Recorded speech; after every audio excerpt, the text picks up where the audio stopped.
Good afternoon. Good afternoon, ma'am. Good afternoon, ma'am. Good afternoon, ma'am. Good afternoon, ma'am. Okay, നമ്മുടെ human resource management എന്ന് പറയുന്ന ചാപ്റ്ററിലെ training എന്ന് പറഞ്ഞ ഭാഗമാണ് കഴിഞ്ഞ ക്ലാസ്സിൽ എടുത്തുകൊണ്ടിരുന്നത് അല്ലെ? ട്രെയിനിങ് അല്ല എടുത്തുകൊണ്ടിരുന്നത്, എംപ്ലോയി ട്രെയിനിങ് എന്ന് പറഞ്ഞ ഭാഗമല്ലേ എടുത്തുകൊണ്ടിരുന്നേ? സ്റ്റെപ്സ് അല്ലേ നമ്മൾ കഴിഞ്ഞ ക്ലാസ്സിൽ പറഞ്ഞു നിർത്തിയത്? അത് കംപ്ലീറ്റ് ആയിരുന്നോ? Steps that include in training program complete ആയിരുന്നോ? കംപ്ലീറ്റ് ആയില്ല അല്ലെ? ഓക്കെ, ശരി. ഓക്കെ, നമുക്ക് സ്റ്റെപ്സ് ഒന്നുകൂടി നോക്കാം കേട്ടോ. ഓക്കെ, അപ്പൊ steps that include in training program. ഒരു ട്രെയിനിങ് പ്രോഗ്രാമില് ഉൾപ്പെടുന്ന, അതായത് എംപ്ലോയീസിന് നമ്മൾ നൽകുന്ന ട്രെയിനിങ് പ്രോഗ്രാമിൽ ഉൾപ്പെട്ടിട്ടുള്ള സ്റ്റെപ്സ് അല്ലെങ്കിൽ ഘട്ടങ്ങളാണ് പറയുന്നത്. അതിൽ ഫസ്റ്റ് പോയിന്റ് എന്ന് പറയുന്നത് to discover or identify the training requirement. അതായത് ഏത് രീതിയിലുള്ള പരിശീലനങ്ങൾ നമ്മൾ നൽകണം, ആ പരിശീലനത്തിന്റെ ആവശ്യകതകൾ എന്താണുള്ളത്, അങ്ങനെയുള്ള കാര്യങ്ങളൊക്കെ കൃത്യമായിട്ട് തിരിച്ചറിയുക അല്ലെങ്കിൽ കണ്ടെത്തുകയാണ് ആദ്യത്തെ സ്റ്റെപ്പ്. രണ്ടാമത് to get ready for the job. ആ ഒരു ജോലിക്ക് വേണ്ടി എന്ത് ചെയ്യുക? എംപ്ലോയീസിനെ തയ്യാറാക്കുക. അതിന് വേണ്ടിയിട്ട് പ്രിപ്പറേഷൻ ഓഫ് ദ ലേണർ. ആ പഠിതാവ് അല്ലെങ്കിൽ ലേണർ എന്ന് പറയുന്നത് ആരാണ്? അവിടെ വർക്ക് ചെയ്യുന്ന എംപ്ലോയീസ് അല്ലെങ്കിൽ ജീവനക്കാരെയാണ് നമ്മൾ ലേണർ എന്നതുകൊണ്ട് ഉദ്ദേശിക്കുന്നത്. ഈ ട്രെയിനിങ്ങിൽ പങ്കെടുക്കുന്ന ആ ഒരു പഠിതാവിന്റെ തയ്യാറെടുപ്പാണ് മൂന്നാമത്തെ സ്റ്റെപ്പ്. അപ്പൊ മൂന്നെണ്ണം നമ്മൾ പറഞ്ഞു. ഫസ്റ്റ് വൺ എന്ന് പറയുന്നത് ട്രെയിനിങ്ങുമായി ബന്ധപ്പെട്ട ആവശ്യകതകൾ എന്താണ്, ഏത് രീതിയിലുള്ള ട്രെയിനിങ് ആണ് അവർക്ക് വേണ്ടത്, അങ്ങനെയുള്ള കാര്യങ്ങളൊക്കെ തിരിച്ചറിയുക അല്ലെങ്കിൽ കണ്ടെത്തുക. രണ്ടാമത് പറഞ്ഞത് to get ready for the job. ആ ഒരു ജോലിക്ക് വേണ്ടി അവരെ എന്ത് ചെയ്യുക? തയ്യാറാക്കുക. അതിന് വേണ്ടിയിട്ട് ആ ഒരു പഠിതാവ് എന്ത് ചെയ്യണം? കുറച്ച് പ്രിപ്പറേഷൻസ് ഒക്കെ അവർ ട്രെയിനിങ് അറ്റൻഡ് ചെയ്യുന്നതിന് വേണ്ടി അവരുടെ ഭാഗത്ത് നിന്ന് കുറച്ച് തയ്യാറെടുപ്പുകൾ നടത്തണം. അതാണ് മൂന്നാമത്തെ സ്റ്റെപ്പ്. ഈ മൂന്ന് സ്റ്റെപ്പും ക്ലിയർ ആണോ? ഈ മൂന്ന് സ്റ്റെപ്പ് ഓക്കെ ആണോ? ഇത് ഓൾറെഡി നമ്മൾ കഴിഞ്ഞ ക്ലാസ്സിൽ പറഞ്ഞ കാര്യങ്ങളാണ്. ഓക്കെ ആണോ ആ ഒരു മൂന്ന് സ്റ്റെപ്പ്? ഒന്ന് റിപ്ലൈ ചെയ്തേ. ക്ലിയർ ആണെങ്കിൽ ഒന്ന് റിപ്ലൈ ചെയ്യാം, അല്ലെങ്കിൽ ഒന്നും കൂടി റിപ്പീറ്റ് ചെയ്യണമെങ്കിൽ അത് പറയാം. ഓക്കെ ആണ്, ശരി.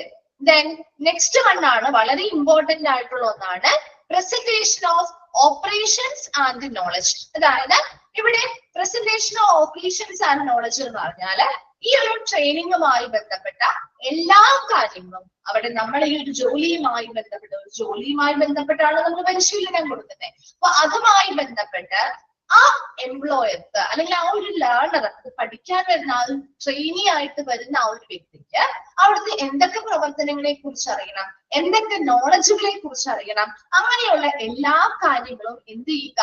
പ്രസന്റ് ചെയ്യുക, അതായത് അവർക്ക് അവതരിപ്പിച്ച് നൽകുക എന്നൊരു സ്റ്റേജ് ആണ് ഈ നാലാമത്തെ സ്റ്റേജ്. അതായത് presentation of operations and knowledge. അതായത് അവർക്ക് കൃത്യമായിട്ടുള്ള അറിവുകളും പ്രവർത്തനങ്ങളും ഒക്കെ എന്ത് ചെയ്യുന്നു? നമ്മൾ അവതരിപ്പിച്ച് നൽകുന്നു അല്ലെങ്കിൽ അവർക്ക് അത് പ്രസന്റ് ചെയ്ത് കൊടുക്കുന്നു. പല മാധ്യമങ്ങളിൽ പല ടെക്നിക്സിലൂടെ നമുക്ക് എന്ത് ചെയ്യാം? അത് പ്രസന്റ് ചെയ്ത് കൊടുക്കാം അല്ലെ? അപ്പൊ ഇവിടെ നോക്കിയേ, the most important step in a training program is presentation of operations and knowledge എന്നാണ് കേട്ടോ അവിടെ. The presentation of operations and knowledge. ഇവിടെ എന്ത് ചെയ്യുന്നു? അവിടെയുള്ള പ്രവർത്തനങ്ങളെ കുറിച്ച് അവർക്ക് കിട്ടേണ്ട നോളജ് അല്ലെങ്കിൽ അറിവുകളൊക്കെ നമ്മൾ എന്ത് ചെയ്യുന്നു? അവർക്ക് അവതരിപ്പിച്ച് അല്ലെങ്കിൽ പ്രസന്റ് ചെയ്ത് നൽകുന്ന ഒരു സ്റ്റേജ് ആണ് ഈ ഒരു സ്റ്റേജ്. വളരെ ഇമ്പോർട്ടന്റ് ആയിട്ടുള്ള ഒരു ട്രെയിനിങ്ങിലെ സ്റ്റെപ്പാണ്. കാരണം അവർക്ക് ട്രെയിനിങ് എന്തിനു വേണ്ടിയാണ് നമ്മൾ കൊടുക്കുന്നത്? ആ ഒരു ട്രെയിനിങ്ങുമായി ബന്ധപ്പെട്ട് ഇമ്പോർട്ടന്റ് ആയിട്ടുള്ള ഭാഗമാണ്. കാരണം എന്താ? ഈ ഒരു പ്രസന്റേഷനിലാണ് അവർക്ക് എന്തൊക്കെ പ്രവർത്തനങ്ങൾ ആ ജോലിയിലുണ്ട്, ആ ജോലി എന്താണ്, അതിനെ കുറിച്ചുള്ള അറിവുകൾ കിട്ടുന്നത് അല്ലെ? അതിനെക്കുറിച്ച് എന്തൊക്കെ പ്രവർത്തനങ്ങൾ അതുമായി ബന്ധപ്പെട്ട് വരുന്നത്, അങ്ങനെയുള്ള എല്ലാ കാര്യങ്ങളെ കുറിച്ചും കൃത്യമായിട്ട് ആ എംപ്ലോയേഴ്സ് അല്ലെങ്കിൽ അവിടുത്തെ ആ ലേണർ മനസ്സിലാക്കിയെടുക്കുന്നത് ഈ ഒരു സ്റ്റേജിൽ എത്തുമ്പോഴാണ്.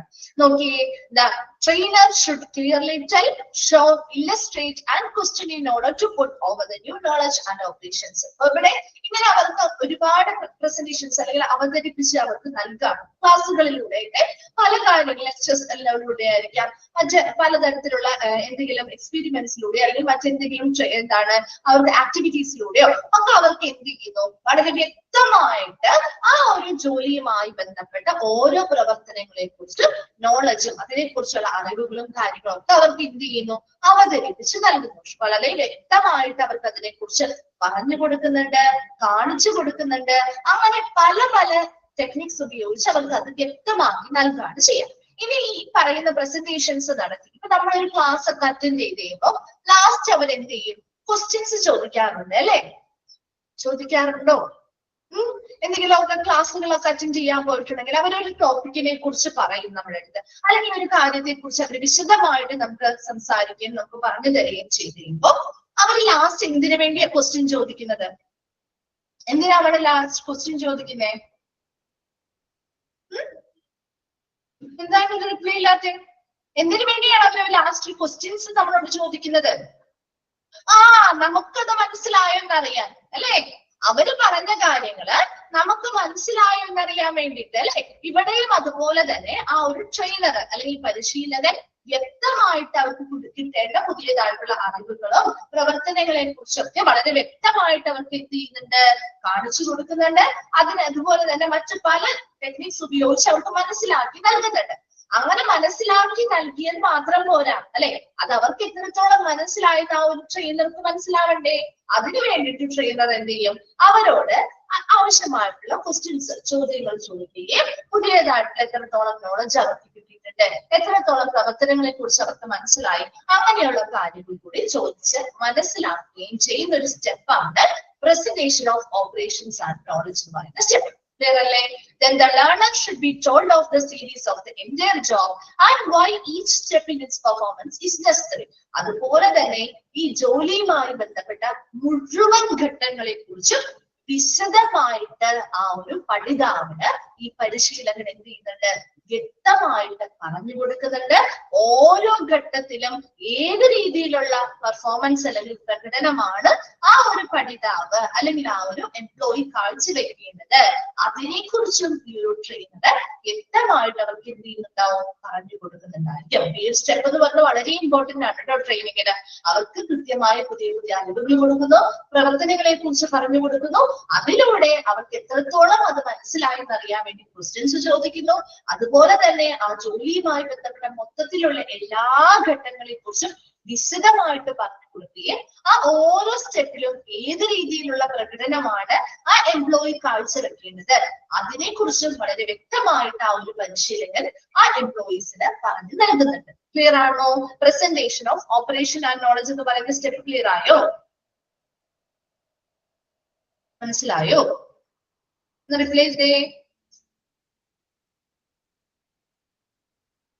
Okay. Then next one ആണ് performance tryout. എന്നുവെച്ചാൽ performance tryout-ൽ പറയുന്നത് under this the trainee is asked to look through the job several times slowly and explain to him each step. അതായത് ആ ഒരു ജോലി നമ്മൾ എന്ത് ചെയ്യാണ്, നമുക്ക് പറഞ്ഞു തന്നാൽ മാത്രം പോരാ, നമ്മൾ അത് ചെയ്ത് നോക്കുകയാണ്, ഇവിടെ ട്രൈ ചെയ്ത് നോക്കുകയാണ്. അതായത് അവർക്ക് ചെയ്യാൻ പറ്റുന്നുണ്ടോ, ആ ട്രെയിനർ പറഞ്ഞു തന്ന ഓരോ സ്റ്റെപ്പിലെയും കാര്യങ്ങൾക്കനുസരിച്ച് ആ ഒരു ജോലി അവർക്ക് ചെയ്യാൻ പറ്റുന്നുണ്ടോ എന്ന് ട്രൈ ചെയ്ത് നോക്കാണ് ഈ ഒരു ഘട്ടത്തില് പെർഫോമൻസ് ട്രൈ ഔട്ട് എന്ന് പറയുന്നത്. Under this, the trainee is asked to look through the job several times slowly. ആ ഒരു ജോലിയുമായി ബന്ധപ്പെട്ട എല്ലാ കാര്യങ്ങളും ആ ഒരു ട്രെയിനിങ് അല്ലെങ്കിൽ ആ ഒരു പരിശീലനത്തിന് വേണ്ടി വന്നിരിക്കുന്ന ഓരോ എംപ്ലോയീസും എന്ത് ചെയ്യും, കൃത്യമായിട്ട് അവർ ആ ഒരു ഏത് ജോലിയാണോ ചെയ്യുന്നത് അതുമായി ബന്ധപ്പെട്ട ഓരോ സ്റ്റെപ്പുകൾ എങ്ങനെയാണ്, അങ്ങനെയുള്ള കാര്യങ്ങളൊക്കെ വ്യക്തമായിട്ട് സ്ലോ ആയിട്ട് അവർക്ക് മനസ്സിലാക്കുകയും and explain to him each step. അതുപോലെ തന്നെ ആ പരിശീലകൻ അവർക്ക് ഓരോ സ്റ്റെപ്പുകളും വ്യക്തമായിട്ട് പറഞ്ഞു കൊടുത്തിട്ടുണ്ട് അല്ലെ? അപ്പൊ അതിലൂടെ അവർ വളരെ സ്ലോ ആയിട്ട് എന്ത് ചെയ്യുന്നു, ഒരുപാട് സമയം സ്ലോ ആയിട്ട് ആ ഒരു ജോലിയിലൂടെ അതിന്റെ പ്രവർത്തനങ്ങളിലൂടെയൊക്കെ അവർ എന്ത് ചെയ്യുന്നു, മനസ്സിലാക്കുകയും അതിനനുസരിച്ച് അവർ എന്ത് ചെയ്യുന്നു, ആ പ്രവർത്തനങ്ങൾ അവർക്ക് ചെയ്യാൻ പറ്റുമോ, ഓരോ സ്റ്റെപ്പും കൃത്യമായിട്ട് ചെയ്യാൻ പറ്റുന്നുണ്ടോ എന്നൊക്കെ അവർ എന്ത് ചെയ്യുന്നു, ട്രൈ ചെയ്ത് നോക്കുന്ന സ്റ്റെപ്പാണ് പെർഫോമൻസ് ട്രൈ ഔട്ട് എന്ന് പറയുന്നത്. ഇനി ഇങ്ങനെ ട്രൈ ചെയ്ത് നോക്കുമ്പോൾ സ്വാഭാവികമായിട്ടും ആദ്യമായിട്ടുള്ള ഒരു ജോലിയൊക്കെ ആണെങ്കിൽ എത്ര പറഞ്ഞു കൊടുത്താലും മിസ്റ്റേക്സ് വരാം അല്ലെ? തെറ്റുകൾ വരാൻ പാടില്ലേ? വരും അല്ലെ? അങ്ങനെ മിസ്റ്റേക്സ് എന്തെങ്കിലും വന്നു കഴിഞ്ഞാൽ should be corrected and then the trainee is advised to the job step by step building up skill and speed.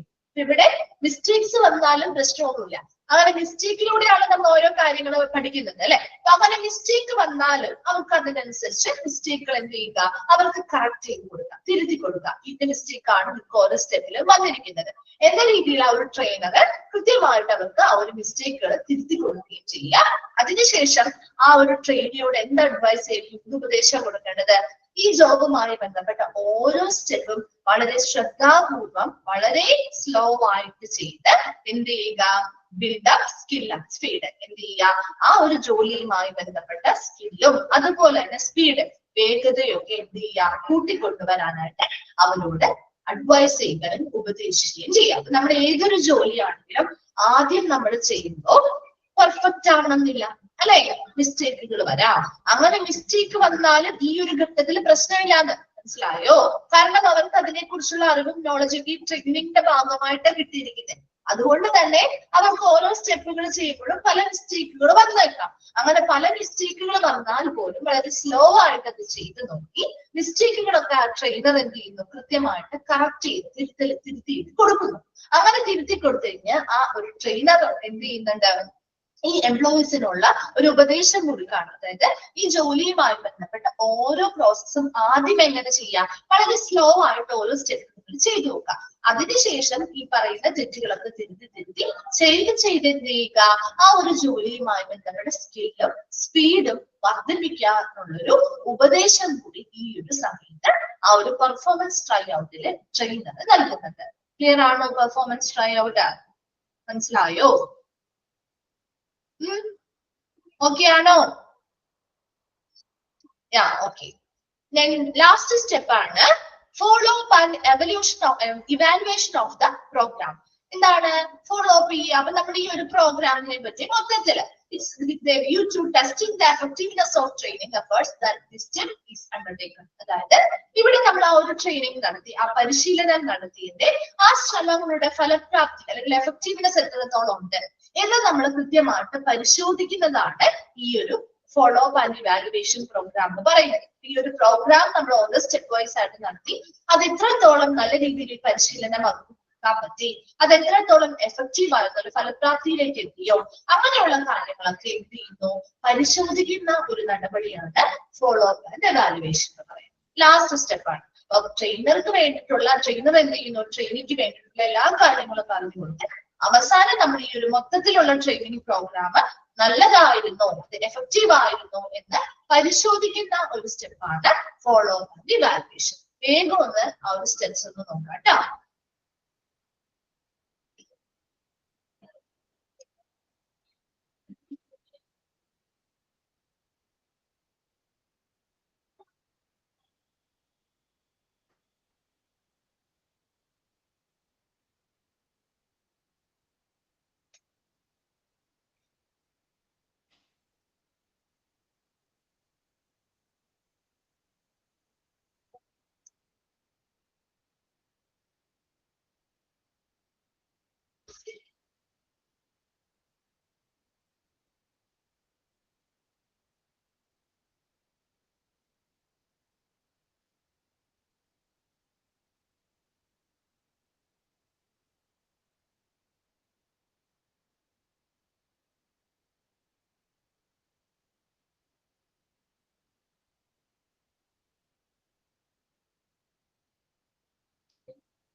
വായിച്ചു കഴിയുന്നവരൊന്ന് റിപ്ലൈ ചെയ്യണേ.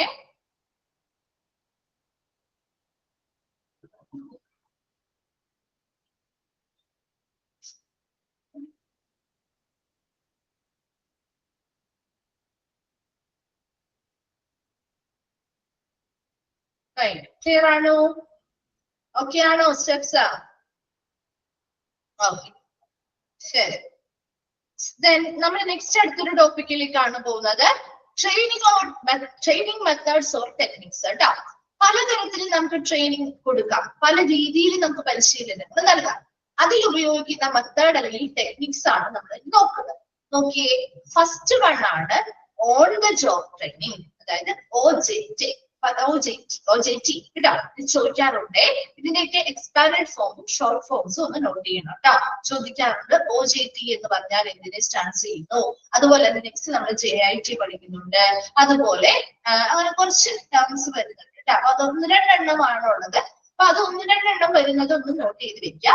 ഇൻ കേസ് ചോദിക്കുകയാണെങ്കിൽ അറിഞ്ഞിരിക്കണം കേട്ടോ. അപ്പൊ ഓൺ ദ ജോബ് ട്രെയിനിങ് അല്ലെങ്കിൽ OJT എന്ന് പറഞ്ഞാല് ആ പേരിൽ നിന്ന് തന്നെ നിങ്ങൾ മനസ്സിലാക്കാം. ഓൺ ദ ജോബ് അല്ലെ? ആ ഓൺ ദ ജോബ് ട്രെയിനിങ് എന്ന് പറയുമ്പോൾ the on the job training method, the employees are trained on the job at their places of work using actual tools, equipment, documents used by employees when they are fully trained. എന്ന് വെച്ചാൽ എന്താ ഉദ്ദേശിക്കുന്നത്? അപ്പൊ on the job training എന്ന് പറഞ്ഞാൽ എന്താ? ഇവിടെ എംപ്ലോയീസിന് അവർക്ക് പരിശീലനം നമ്മൾ നൽകുന്നുണ്ട്. അത് എവിടെ വെച്ചാ നൽകുന്നത്? അതാണ് അവിടുത്തെ വ്യത്യാസം. എവിടെ വെച്ചാ നൽകുന്നത്? ഓൺ ദ ജോബ് ട്രെയിനിങ് എന്ന് പറയുമ്പോൾ employees are trained on the job at their places of work. അവരെവിടെയാണോ ജോലി ചെയ്യുന്നത് ആ ജോലി സ്ഥലത്ത് വെച്ച് അവർക്ക് ആക്ച്വൽ ആയിട്ട് അവിടെ ഉപയോഗിക്കുന്ന ടൂൾസും എക്യുപ്മെന്റ്സും ഡോക്യുമെന്റ്സും ഒക്കെ ഉപയോഗിച്ചുകൊണ്ട് അവർക്ക് പൂർണ്ണമായിട്ടുള്ള ഒരു പരിശീലനം നൽകുന്നതിനെയാണ് ഓൺ ദ ജോബ് ട്രെയിനിങ് എന്ന് പറയുന്നത്. ക്ലിയർ ആവുന്നുണ്ടോ? ഓൺ ദ ജോബ് ട്രെയിനിങ് അല്ലെങ്കിൽ OJT എന്ന് പറഞ്ഞാല് എംപ്ലോയീസിന് പരിശീലനം നൽകുന്നു. അത് മനസ്സിലായല്ലോ? ട്രെയിനിങ് കൊടുക്കാണ്. ആ ട്രെയിനിങ് എന്ന് പറയുന്നത് ഒരിക്കലും പുറമെ വേറെ എവിടെയും കൊണ്ടുപോയല്ല അവർക്ക് ട്രെയിനിങ് കൊടുക്കുന്നത്. അവരെവിടെയാണോ വർക്ക് ചെയ്യുന്നത് അവരുടെ ആ ഒരു ജോലി സ്ഥലത്ത് തന്നെ അവിടെയുള്ള ടൂൾസും എക്യുപ്മെന്റും ഡോക്യുമെന്റ്സും ഒക്കെ വെച്ചുകൊണ്ട് അവർക്ക് എവിടെയാണോ അവർ ജോലി ചെയ്യുന്ന സ്ഥലം ആ ജോലി ചെയ്യുന്ന സ്ഥലത്ത് വെച്ച് തന്നെ അവർക്ക് പൂർണ്ണമായിട്ടുള്ള പരിശീലനം നൽകുന്ന മെത്തേഡാണ് on the job training method എന്ന് പറയുന്നത്. ക്ലിയർ ആണോ? On the job training method clear ആണോ? ഓക്കെ ആണ്. ഇനി അതിൽ വരുന്ന 2 എണ്ണം ഉണ്ട് കേട്ടോ. അതിൽ 2 എണ്ണം വരുന്നുണ്ട്. ഫസ്റ്റ് വൺ ആണ് ജോബ് ഇൻസ്ട്രക്ഷൻ ട്രെയിനിങ് അല്ലെങ്കിൽ JIT, ജോബ് ഇൻസ്ട്രക്ഷൻ ട്രെയിനിങ്. അതായത് this method is also known as training through gradual learning. ഈ മെത്തേഡിനെ നമ്മൾ അറിയപ്പെടുന്ന മറ്റൊരു പേര് എന്താ? Training through gradual learning. അതായത് പഠനം, അതായത് അവർ ജോലി ചെയ്യുന്നതിന്റെ ഇടയ്ക്ക് അവർക്ക് കൃത്യമായിട്ടുള്ള ഇൻസ്ട്രക്ഷൻസ് അല്ലെങ്കിൽ നിർദ്ദേശങ്ങൾ നൽകി ആവശ്യമായ പരിശീലനങ്ങൾ കൊടുത്തുകൊണ്ട് കാലക്രമേണ ഉള്ള ഒരു പരിശീലനത്തിലൂടെയുള്ള ഒരു പഠനം അല്ലെങ്കിൽ കാലക്രമേണയുള്ള ഒരു പഠനത്തിലൂടെയുള്ള ഒരു പരിശീലനമാണ് ജോബ് ഇൻസ്ട്രക്ഷൻ ട്രെയിനിങ് എന്ന് പറയുന്നത്. കാരണം അവിടെ നമ്മൾ എംപ്ലോയീസിനെ അവിടെ നിന്നൊന്നും മാറ്റിയൊന്നും കൊണ്ടുപോകുന്നില്ല. അതേ ജോലി സ്ഥലത്ത് വെച്ച് തന്നെ അവർക്ക് കണ്ടിന്യൂസ് ആയിട്ട് നമ്മൾ എന്ത് ചെയ്യുന്നു? ഒരു ആവശ്യമായിട്ടുള്ള ട്രെയിനിങ് അല്ലെങ്കിൽ പരിശീലനങ്ങൾ അതെന്ത് ചെയ്യും? അവർ ഓരോ ഗ്രാജുവൽ ആയിട്ട് അവരെന്ത് ചെയ്യുന്നു? പഠിച്ചു വരികയാണ് ചെയ്യുന്നത്. അപ്പൊ അവരുടെ ജോലിയുമായി ബന്ധപ്പെട്ട് ആദ്യം നമ്മൾ ചെറിയ രീതിയിലുള്ള പരിശീലനം കൊടുക്കുക. അതിനുശേഷം അവരടുത്ത ജോലി പുതിയതായിട്ട് എന്തെങ്കിലും ചെയ്യണമെങ്കിൽ അതിനുള്ള പരിശീലനം കൊടുക്കുക. അങ്ങനെ കാലക്രമേണ അവരെന്ത് ചെയ്യുന്നു? ഓരോ കാര്യങ്ങളും പരിശീലനത്തിലൂടെ പഠിക്കുന്ന രീതിയാണ് ജോബ് ഇൻസ്ട്രക്ഷൻ ട്രെയിനിങ് അല്ലെങ്കിൽ JIT എന്ന് പറയുന്നത്. അത് ക്ലിയർ ആയോ? JIT എന്താന്ന് മനസ്സിലായോ? മനസ്സിലായോ? ക്ലിയർ ആണോ? ഓക്കെ. ദെൻ അപ്രന്റീസ്ഷിപ്പ് അറിയാലോ. അപ്രന്റീസിനെ നമ്മൾ കേട്ടിട്ടില്ലേ? ഓരോ കമ്പനീസ് അപ്രന്റീസ്ഷിപ്പ് അല്ലെങ്കിൽ അപ്രന്റീസിനെ നിയമിക്കുമെന്ന് കേട്ടിട്ടില്ലേ? കേട്ടിട്ടില്ലേ? ആരും കേട്ടിട്ടില്ലേ? കേട്ടിട്ടുണ്ട്. അപ്പൊ ഇവിടെ അപ്രന്റീസ്ഷിപ്പ് എന്ന് പറഞ്ഞാൽ ഇത്ര മാത്രമേ ഉള്ളൂ കേട്ടോ. ഇത് ചോദിക്കാറുണ്ട്.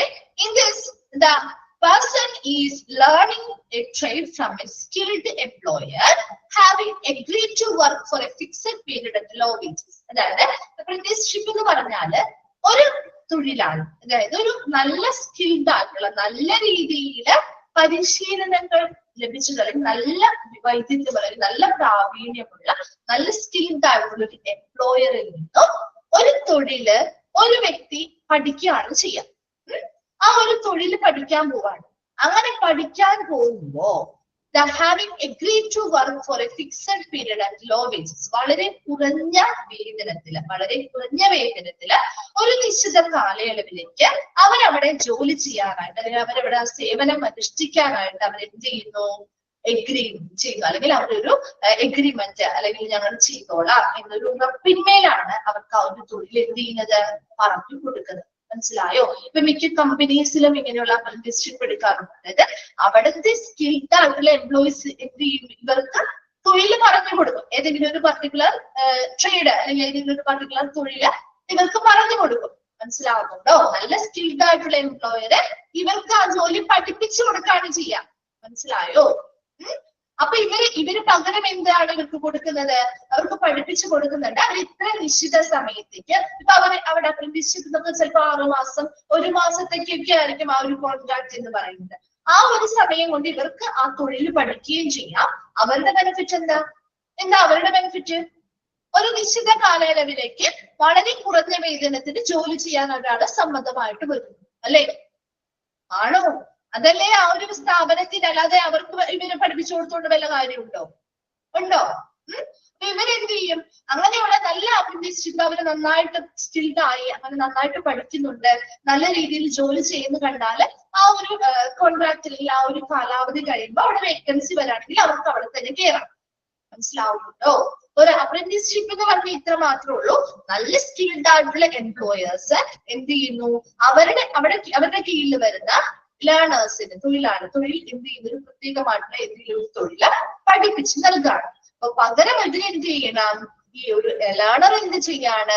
വളരെ വളരെ കുറഞ്ഞ വേതനത്തില് ഒരു നിശ്ചിത പരിധികളിൽ നിശ്ചിത കാലയളവിലേക്ക് അവിടെ ജോലി ചെയ്യാനായിട്ടുള്ളൊരു സന്നദ്ധത അല്ലെങ്കിൽ ഒരു അഗ്രിമെന്റ് അവരെന്ത് ചെയ്ത് അല്ലെങ്കിൽ സമ്മതം അവരെ അറിയിക്കുകയും ചെയ്യും. അതിനെയാണ് അപ്രന്റീസ്ഷിപ്പ് എന്ന് പറയുന്നത്. ക്ലിയർ ആണോ? അത് മനസ്സിലായോ? റിപ്ലൈ ചെയ്ത് ക്ലിയർ ആണോ? പറയണോ മിസ്? ഓക്കെ. അപ്പൊ ഇതിന് വേഗം ഒന്ന് വായിച്ചു നോക്കിയേ. ഓൺ ദ ജോബ് ട്രെയിനിങ് വേഗം വായിക്കാം കേട്ടോ.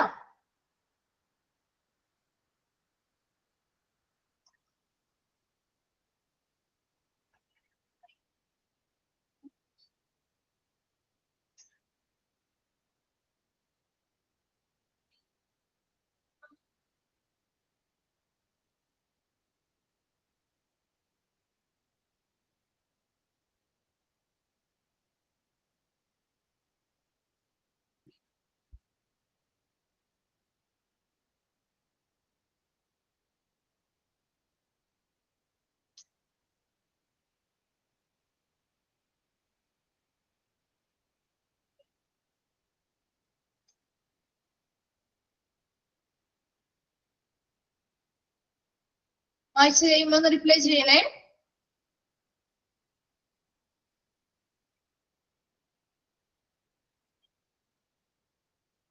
ഓക്കെ ആണോ? ക്ലിയർ അല്ലേ ഇത്? ഓക്കെ അല്ലേ? ഓക്കെ. ദെൻ സെക്കൻഡ് വൺ ആണ് of the job method. Of the job എന്ന് പറയുമ്പോൾ ഓൺ ദ ജോബിന് നേരെ ഓപ്പോസിറ്റ്. അതായത് ഓൺ ദ ജോബ് നമ്മൾ എന്താ പറയുന്നത്? അവിടെ കൃത്യമായിട്ട് അവരുടെ ജോലി ചെയ്യുന്ന ആ ഒരു ലൊക്കേഷൻ അല്ലെങ്കിൽ ജോലി ചെയ്യുന്ന ആ ജോലി സ്ഥലത്ത് വെച്ച് തന്നെ നമ്മൾ അവരുടെ എന്ത് ചെയ്യുന്നു? പരിശീലനങ്ങൾ നൽകുന്നതാണ് ഓൺ ദ ജോബ് ട്രെയിനിങ് എന്ന് പറയുന്നത്. അപ്പൊ ഓഫ് ദി ജോബ് എന്തായിരിക്കും? നേരെ ഓപ്പോസിറ്റ്. ഓഫ് ദി ജോബ് എന്താണ്? അപ്പോ ഒന്ന് പറഞ്ഞേ. ഓഫ് ദി ജോബ് അപ്പൊ എന്താ? ഓഫ് ദി ജോബ് അപ്പൊ എന്താ? നേരെ ഓപ്പോസിറ്റ് ആണെന്ന് പറയാം. പുറത്ത് പോയി, അല്ലെ? അപ്പൊ ഇവിടെ ഓഫ് ദി ജോബ് ട്രെയിനിങ് എന്ന് പറഞ്ഞാല് അവർ വർക്ക് ചെയ്യുന്ന ആ ഒരു സ്ഥലത്തല്ല, away from the actual work floor. അവർ എവിടെയാണോ വർക്ക് ചെയ്യുന്നത് അതിൽ നിന്നും കുറച്ച് ദൂരെ അല്ലെങ്കിൽ മറ്റെവിടെയെങ്കിലും ആയിരിക്കും അവർക്ക് പരിശീലനങ്ങൾ നൽകുക. ക്ലിയർ ആണോ? മറ്റെവിടെയെങ്കിലും പോയിട്ട് അവിടെ ആയിരിക്കും അവർക്ക് പരിശീലനങ്ങൾ അറ്റൻഡ് ചെയ്യുക. നോക്കിയേ, the of the job training method, the workers or employees learn their job roles away from the actual work floor. അവർ എവിടെയാണോ യഥാർത്ഥത്തിൽ ജോലി ചെയ്യുന്നത് അവിടെ നിന്ന് മറ്റെവിടെയെങ്കിലും ജോലി സ്ഥലത്തേക്ക് മറ്റെവിടെയെങ്കിലും ദൂരെയോ മറ്റേതെങ്കിലും ഒരു സ്ഥലത്ത് വെച്ചൊക്കെ ആയിരിക്കും അവർക്ക് പരിശീലനങ്ങൾ ലഭിക്കുക. അത്തരത്തിലുള്ള പരിശീലനങ്ങളെയാണ് ഓഫ് ദ ജോബ് മെത്തേഡ് എന്ന് പറയുന്നത്. ഇതിൽ പല കാര്യങ്ങളിലൂടെ നമുക്ക് ഇത് ഓഫ് ദ ജോബ് ട്രെയിനിങ് കൊടുക്കാം. ഒന്നാമത്തത് ലെക്ചേഴ്സ്, നമ്മുടെ ലെക്ചർ ക്ലാസ്സുകളിലൂടെ നമുക്ക് ട്രെയിനിങ് കൊടുക്കാം. അതുപോലെ തന്നെ വെസ്റ്റിബ്യൂൾ ട്രെയിനിങ് എന്ന് വെച്ചാൽ എന്താണ്? Vestibule training, it is A class room training in which is often done with the help of the equipment and machines which are identical with those in the use in the place of work. അതായത് അവര് ജോലി ചെയ്യുന്ന ഇടങ്ങളുണ്ടല്ലോ ആ സ്ഥലത്ത് ഉണ്ടായിരുന്ന എക്യുപ്മെന്റുകൾ, machines മുതലായവയോട് similar ആയിട്ടുള്ള അല്ലെങ്കിൽ മുതലായവയോട് identical ആയിട്ടുള്ള അവർ ജോലി ചെയ്യുന്ന സ്ഥലത്ത് ഉപയോഗിക്കുന്ന ഉപകരണങ്ങളാവാം, മെഷീനറീസ് ആവാം. അങ്ങനെയുള്ള ഉപകരണങ്ങളോട് മെഷീനറീസിനോടൊക്കെ സാമ്യമുള്ള എക്യുപ്മെന്റും മെഷീൻസും കൊണ്ടുവന്ന് ഒരു ക്ലാസ് റൂം ബേസിസിലുള്ള പരിശീലനം കൊടുക്കുന്നതിനെയാണ് വെസ്റ്റിബ്യൂൾ ട്രെയിനിങ് എന്ന് പറയുന്നത്. ഇത് ചോദിക്കാറുണ്ട്, വെസ്റ്റിബ്യൂൾ ട്രെയിനിങ് ഒന്ന് നോട്ട് ചെയ്യുന്നുണ്ട്. വെസ്റ്റിബ്യൂൾ ട്രെയിനിങ് ഇത്ര മാത്രം ഒരു ക്ലാസ് റൂം ട്രെയിനിങ് ആണ്. അതായത് ആ ഒരു ക്ലാസ് റൂം അതിനു വേണ്ടി സെറ്റ് ചെയ്യും. അവിടെ അവരുടെ ജോലി സ്ഥലത്തുണ്ടായിരുന്ന പോലെയുള്ള ഉപകരണങ്ങളും മെഷീനറീസും കാര്യങ്ങളോടൊക്കെ സാമ്യമായിട്ടുള്ള ഉപകരണങ്ങളും എക്യുപ്മെന്റും ഒക്കെ ഈ ഒരു ക്ലാസ് റൂമിനുള്ളിൽ ഉണ്ടാവും. അത് ഉപയോഗിച്ചുകൊണ്ട് ഇവർ കൃത്യമായിട്ടുള്ള പരിശീലനങ്ങൾ നൽകുന്നതിനെയാണ് വെസ്റ്റിബ്യൂൾ ട്രെയിനിങ് എന്ന് പറയുന്നത്. ക്ലിയർ ആണോ വെസ്റ്റിബ്യൂൾ ട്രെയിനിങ്? മനസ്സിലായോ? നമ്മൾ പറഞ്ഞില്ലേ, അവരുടെ യഥാർത്ഥ സ്ഥലത്ത് വെച്ചല്ല, അവരെവിടെയാണോ വർക്ക് ചെയ്യുന്നത് അവിടെ വെച്ചല്ല അവർക്ക് പരിശീലനം കൊടുക്കുന്നത്. മറ്റെവിടെയെങ്കിലും സ്ഥലങ്ങളിലായിരിക്കും. ഇവിടെ എന്ത് ചെയ്യുന്നു, അവിടെ അവർ ആക്ച്വൽ ആയിട്ട് യൂസ് ചെയ്തുകൊണ്ടിരുന്ന എക്യുപ്മെന്റും മെഷീനറീസും ഒക്കെ ഉണ്ടല്ലോ, അതിനോട് സിമിലർ ആയിട്ടുള്ള എക്യുപ്മെന്റും മെഷീനറീസും കൊണ്ടുവന്ന് ഒരു ക്ലാസ് റൂം പോലെ സെറ്റ് ചെയ്തിട്ട് അതിനുള്ളിൽ വെച്ച് അവർക്ക് അതിനുള്ള പരിശീലനങ്ങൾ നൽകും. ക്ലിയർ ആണോ വെസ്റ്റിബ്യൂൾ ട്രെയിനിങ്? ഓക്കെ ആണോ? ഓക്കെ. ദെൻ അടുത്തതാണ് കോൺഫറൻസുകളിലൂടെ നമുക്ക് പരിശീലനം കൊടുക്കുക അല്ലെ. ഇതുമായി ബന്ധപ്പെട്ട ഇമ്പോർട്ടന്റ് ആയിട്ടുള്ള വ്യക്തികളെ ഉൾപ്പെടുത്തിക്കൊണ്ട് നമുക്ക് കോൺഫറൻസുകളിൽ പല സമ്മേളനങ്ങളൊക്കെ നടത്താം. അതുപോലെ തന്നെ ഗ്രൂപ്പ് ഡിസ്കഷൻസിലൂടെ നമുക്ക് ട്രെയിനിങ് കൊടുക്കാം അല്ലെ. ഗ്രൂപ്പ് ഡിസ്കഷൻസ് ഗ്രൂപ്പുകളായിട്ട് തിരിച്ച് ചർച്ചകൾ നടത്തി നമ്മുടെ പരിശീലനങ്ങൾ നടത്താം. അതുപോലെ case studies, that is learning by doing. എന്ന് വെച്ചാൽ എന്താ, ഓരോ കാര്യങ്ങളും നമ്മൾ ചെയ്തുകൊണ്ട് പഠിക്കുക. അതാണ് ലേണിംഗ് ബൈ ഡൂയിങ് അല്ലെങ്കിൽ കേസ് സ്റ്റഡീസ്. അപ്പൊ ഓരോ കാര്യങ്ങൾ എടുത്ത് അത് നമ്മൾ ചെയ്തുകൊണ്ട് എന്ത് ചെയ്യുന്നു, പഠിക്കുന്ന ഒരു മെത്തേഡ്.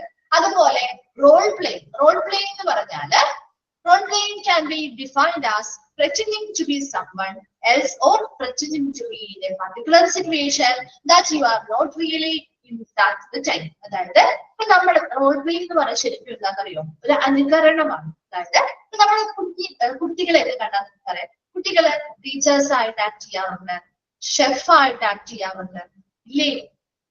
വലിയ പിള്ളേരെ സൂപ്പർ ഹീറോസ് ആയിട്ടൊക്കെ ആക്ട് ചെയ്യുന്ന കണ്ടിട്ടില്ലേ? കണ്ടിട്ടുണ്ടോ? വലിയ കുട്ടികളൊക്കെ ഉണ്ടെങ്കിൽ നമ്മൾ കണ്ടിട്ടില്ലേ? അത് നമ്മളും ചെറുപ്പത്തിൽ അങ്ങനെയൊക്കെ ചെയ്തിട്ടുണ്ട് അല്ലെ. അപ്പൊ അത്തരത്തില് നമ്മൾ എന്ത് ചെയ്യാണ്, നമ്മൾ ശരിക്കും അവരാണോ, ഒരു ടീച്ചറാണോ, അല്ലെങ്കിൽ നമ്മൾ ശരിക്കും ഒരു സൂപ്പർ ഹീറോ ആണോ? ആണോ? അങ്ങനെ ആക്ട് ചെയ്യുമ്പോ ആണോ? അല്ല അല്ലെ. അല്ല എങ്കിൽ പോലും നമ്മൾ അവരാണ് എന്ന് വിചാരിച്ചല്ലേ നമ്മൾ ചെയ്യുന്നത് അല്ലെ, അനുകരിക്കുകയാണ് അല്ലെ അവരെ. അപ്പൊ അതേ രീതിയിൽ ഈ ഒരു റോൾ പ്ലേയിങ് ഇവിടെ എന്തുകൊണ്ടാണ് പറയുന്നത് വിചാരിക്കുക അല്ലെ.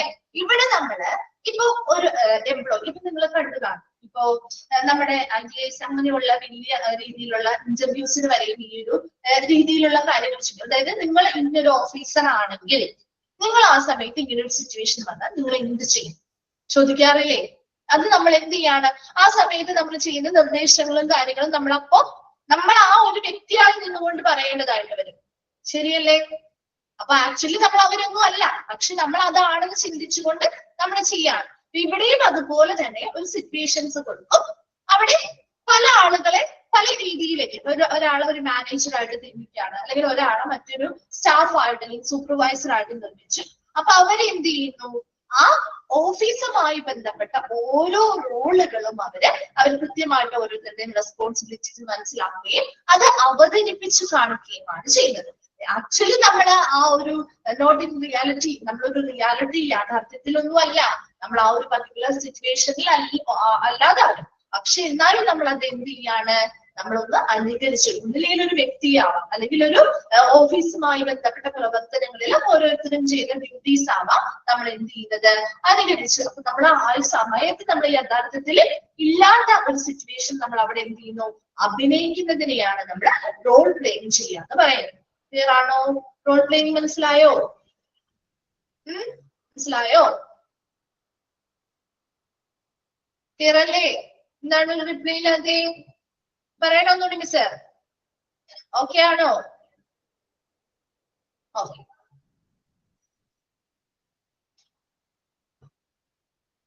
ഓക്കെ ആണ്. ഓക്കെ, ശരി. Then next one ആണ് programmed instruction. Programmed instruction എന്ന് പറഞ്ഞാൽ it consists of a series of steps which are often set up through the central panel of an electronic computer as guided in the performance of a desired operation or series of programs. അതായത് ഇത് simple ആയിട്ട് നിങ്ങൾ ഇത്രയും മനസ്സിലാക്കിയാൽ മതി. ഒരു central panel, electronic കമ്പ്യൂട്ടറിന്റെ ഒരു സെൻട്രൽ പാനൽ ഉപയോഗിച്ചുകൊണ്ട് നമ്മൾ എന്ത് ചെയ്യുന്നു, കമ്പ്യൂട്ടർ അടിസ്ഥാനമായിട്ടുള്ള step by step learning program ആണ്, സീരീസ് ഓഫ് ലേണിംഗ് പ്രോഗ്രാം ആണ് പ്രോഗ്രാംഡ് ഇൻസ്ട്രക്ഷൻ എന്ന് പറയുന്നത്. അതായത് ഇവിടെ ഒരു സെൽഫ് ലേണിംഗ് മെത്തേഡ് കൂടിയാണ്. അതായത് ഇവിടെ വളരെ സിമ്പിൾ ആയിട്ടുള്ള സ്റ്റെപ്പ് ബൈ സ്റ്റെപ്പ് ആയിട്ട് നമ്മൾ പഠിക്കേണ്ടതായിട്ടുള്ള ടീച്ചിങ് മെത്തേഡുകൾ സ്റ്റെപ്പ് ബൈ സ്റ്റെപ്പ് ആയിട്ട് നമ്മൾ എന്ത് ചെയ്യുന്നു, കൊടുക്കുന്നു. സ്മോൾ യൂണിറ്റ് ഓഫ് ഇൻഫർമേഷൻസ് ആയിരിക്കാം, അല്ലെങ്കിൽ ലേണിംഗ് മെറ്റീരിയൽസ് ആയിരിക്കും, നമ്മൾ സ്മോൾ യൂണിറ്റ് ആയിട്ട് കൊടുക്കുക.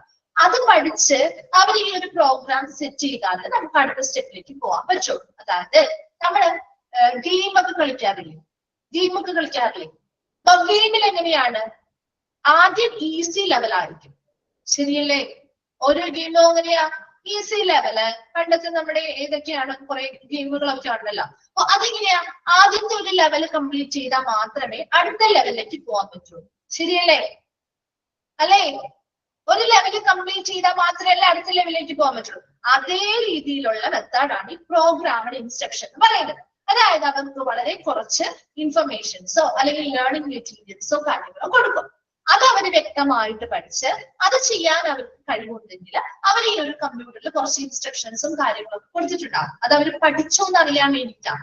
അങ്ങനെ അതിൽ അവർ ഓക്കെ ആണെങ്കിൽ മാത്രമേ അവർക്ക് അത് പാസ്സായി അടുത്ത സ്റ്റെപ്പിലേക്ക് പോകാൻ പറ്റുള്ളൂ.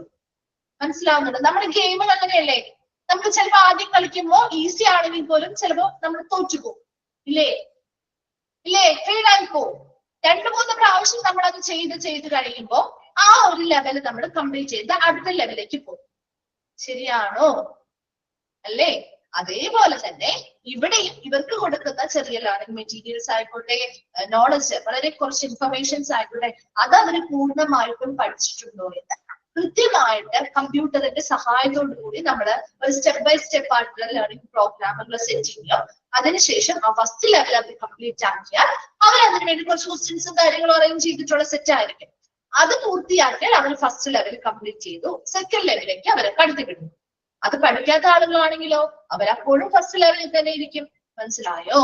രണ്ടാമത്തെ ലെവലിലേക്ക് വരുമ്പോൾ ഇതിനും കുറച്ചും കൂടി കൂടിയ രീതിയിലുള്ള മെറ്റീരിയൽസും ലേണിംഗ് ഇൻഫർമേഷൻസും കൊടുക്കും. അതും അവർ പൂർത്തിയാക്കിയിട്ടുണ്ട്, അല്ലെങ്കിൽ അതും അവർ ലേൺ ചെയ്തു, ആ നോളജും കാര്യങ്ങളും ഒക്കെ അവർ അക്വയർ ചെയ്തിട്ടുണ്ടെങ്കിൽ അവർ ആ ഒരു സെക്കൻഡ് ലെവൽ പൂർത്തിയാക്കി തേർഡ് ലെവലിലേക്ക് പോകും. ക്ലിയർ ആണോ? അങ്ങനെ ഒരു സീരീസ് ഓഫ് സ്റ്റെപ്സ് നമ്മൾ അറേഞ്ച് ചെയ്യുന്നു.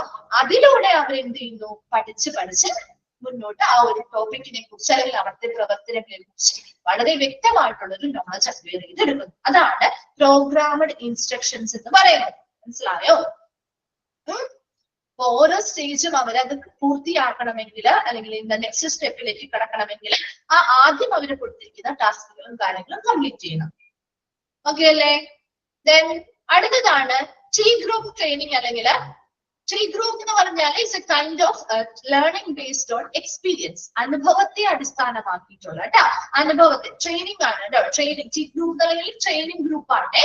ട്രെയിനിങ് ഗ്രൂപ്പ് ട്രെയിനിങ് അല്ലെങ്കിൽ ടി ഗ്രൂപ്പ് ട്രെയിനിങ് എന്ന് പറഞ്ഞാൽ ട്രെയിനിങ് ആണ് കേട്ടോ. ട്രെയിനിങ് ഗ്രൂപ്പ് വൈസ് ആയിട്ടുള്ള ട്രെയിനിങ് ആണ്. അതായത് ഇവിടെ പ്രധാനമായിട്ടും ലേണിംഗ് ബേസ്ഡ് ഓൺ എക്സ്പീരിയൻസ്, അവരുടെ അനുഭവത്തിൽ നിന്നാണ് അവർ പഠിക്കുന്നത്. അതായത് participant work together in A small group. ഒരു 8 മുതൽ 14 വരെയുള്ള ആളുകൾ ഉൾപ്പെടുത്തി ഗ്രൂപ്പുകളായിട്ട് തിരിച്ചിട്ടാണ് അവർ എന്ത് ചെയ്യുന്നത്, ഈ ഒരു ട്രെയിനിങ് പ്രോഗ്രാമിൽ പങ്കെടുക്കുക. അവരെന്ത് ചെയ്യുന്നു, ഓരോ ഗ്രൂപ്പുകളിൽ ഓരോ തരത്തിലുള്ള കാര്യങ്ങൾ അവർക്ക് എന്ത് ചെയ്യുന്നു, അവർ എക്സ്പീരിയൻസിലൂടെയാണ് പഠിക്കുന്നത്. Come through analysis of their own experiences, including feelings, reactions, perceptions and behavior. അവരെന്ത് ചെയ്യുന്നു, ഓരോ സിറ്റുവേഷനിലും അവർ ഗ്രൂപ്പായിട്ട് ചർച്ച ചെയ്യുന്നു. അതുപോലെ തന്നെ അവരുടെ ഫീലിങ്സ് മനസ്സിലാക്കുന്നു. അവരുടെ പ്രതികരണം, ഓരോ സിറ്റുവേഷൻ വരുമ്പോൾ അവരുടെ പ്രതികരണങ്ങൾ എങ്ങനെയാണെന്ന് മനസ്സിലാക്കുന്നു. അവരുടെ ഓരോന്നിനെ കുറിച്ചുമുള്ള ധാരണകൾ അല്ലെങ്കിൽ ആ നോളജ് എങ്ങനെയാണെന്ന് മനസ്സിലാക്കുന്നു. ഓരോ സിറ്റുവേഷൻ വരുമ്പോൾ അവർ എങ്ങനെ പെരുമാറണമെന്ന് മനസ്സിലാക്കുന്നു. അങ്ങനെ ഗ്രൂപ്പായിട്ട് അവർ വർക്ക് ചെയ്ത് ഓരോ സിറ്റുവേഷൻസിനും വേണ്ടി ഗ്രൂപ്പായിട്ട് വർക്ക് ചെയ്ത് അവര് സ്വന്തമായിട്ട് എന്ത് ചെയ്യുന്നു, എക്സ്പീരിയൻസിലൂടെ അല്ലെങ്കിൽ അനുഭവത്തിലൂടെ പഠിക്കുന്ന രീതിയാണ് ഈ ട്രെയിനിങ് ഗ്രൂപ്പ് അല്ലെങ്കിൽ ടി ഗ്രൂപ്പ് ട്രെയിനിങ് എന്ന് പറയുന്നത്. അപ്പൊ ഇത്രയും നമ്മുടെ ഓഫ് ദി ജോബ് മെത്തേഡിൽ വരുന്ന ട്രെയിനിങ്ങുകളാണ്. ഏതൊക്കെയായിരുന്നു? ലെക്ചേഴ്സ് കൊടുക്കാം, ലെക്ചർ ക്ലാസ്സുകളിലൂടെ നമുക്ക് പറഞ്ഞു കൊടുക്കാം. വെസ്റ്റിബ്യൂൾ ട്രെയിനിങ് എന്ന് പറഞ്ഞാൽ ക്ലാസ് റൂം ട്രെയിനിങ് ആണ്. ഇത് അവരുടെ ആക്ച്വൽ ആയിട്ടുള്ള എൻവയോൺമെന്റിലുള്ള അവർ ആക്ച്വലി വർക്ക് ചെയ്യുന്ന പ്ലേസിലുള്ള ടൂൾസ്, എക്യുപ്മെന്റ്സ്, മെഷീൻസ് ഒക്കെ എന്തൊക്കെയാണോ അതിനോട് സിമിലർ ആയിട്ടുള്ളവ നമ്മൾ ഇവിടെ ക്രിയേറ്റ് ചെയ്യും. ഒരു റൂം ബേസ്ഡ് ആയിട്ട് നിന്ന് അവർക്ക് പരിശീലനം നൽകുകയും ചെയ്യും. അതുപോലെ തന്നെ കോൺഫറൻസുകൾ നടത്താം, ഗ്രൂപ്പ് ഡിസ്കഷൻസിലൂടെ നമുക്ക് കൊടുക്കാം, കേസ് സ്റ്റഡീസ് അല്ലെങ്കിൽ ലേണിംഗ് ബൈ ഡൂയിങ് അവരെ ചെയ്തുകൊണ്ട് പഠിക്കാം. അതുപോലെ റോൾ പ്ലേയിങ് എന്ന് പറഞ്ഞാൽ അവർ എന്ത് ചെയ്യുന്നു, ഒരു സിറ്റുവേഷൻ കൊടുത്തത് അഭിനയിച്ച് പഠിക്കുക. യഥാർത്ഥത്തിലുള്ള സിറ്റുവേഷൻ അല്ല, ആ ഒരു സിറ്റുവേഷൻ യഥാർത്ഥമല്ലാത്തൊരു സിറ്റുവേഷനിൽ അവർ അഭിനയിച്ചുകൊണ്ട് പഠിക്കും. അതുപോലെ തന്നെ പ്രോഗ്രാമഡ് ഇൻസ്ട്രക്ഷൻ എന്ന് പറയാൻ ചെറിയ ചെറിയ ഇൻഫർമേഷൻസ് അല്ലെങ്കിൽ മെറ്റീരിയൽസ് കൊടുക്കുകയും അത് ഓരോ സ്റ്റെപ്പായിട്ട് അവർ എന്ത് ചെയ്യുന്നു, പഠിച്ച് ഓരോ ലെവല് കംപ്ലീറ്റ് ചെയ്താൽ മാത്രമേ അവർക്ക് അടുത്ത ലെവലിലേക്ക് മൂവ് ചെയ്ത് പോകാൻ പറ്റുള്ളൂ. അതുപോലെ ട്രെയിനിങ് ഗ്രൂപ്പ് ട്രെയിനിങ് എന്ന് പറഞ്ഞാൽ learning by based on experience, അവരുടെ അനുഭവത്തിൽ നിന്നുള്ള പഠനമാണ്. ഇവിടെ ഒരു 8 മുതൽ 14 വരെയുള്ള ചെറിയ ചെറിയ ഗ്രൂപ്പുകളായിട്ട് നമ്മൾ തിരിക്കുകയും ആ ഗ്രൂപ്പുകൾക്കുള്ളിൽ ഓരോരോ ടോപ്പിക്സ് അല്ലെങ്കിൽ ഓരോരോ സിറ്റുവേഷൻസ് കൊടുത്ത് അതിൽ നിന്നും അവരെന്ത് ചെയ്യുന്നു, അവരുടെ എക്സ്പീരിയൻസിൽ നിന്നും പല കാര്യങ്ങളും പഠിച്ചെടുക്കുകയും ചെയ്യുന്നതാണ് ടീം ഗ്രൂപ്പ് ട്രെയിനിങ് എന്ന് പറയുന്നത്. വേഗം ഒന്ന് വായിച്ചു നോക്കി ഓഫ് ദ ജോബ് മെത്തേഡ്സ്.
വായിച്ചു കഴിയുമ്പോൾ ഒന്ന് റിപ്ലൈ ചെയ്യണേ.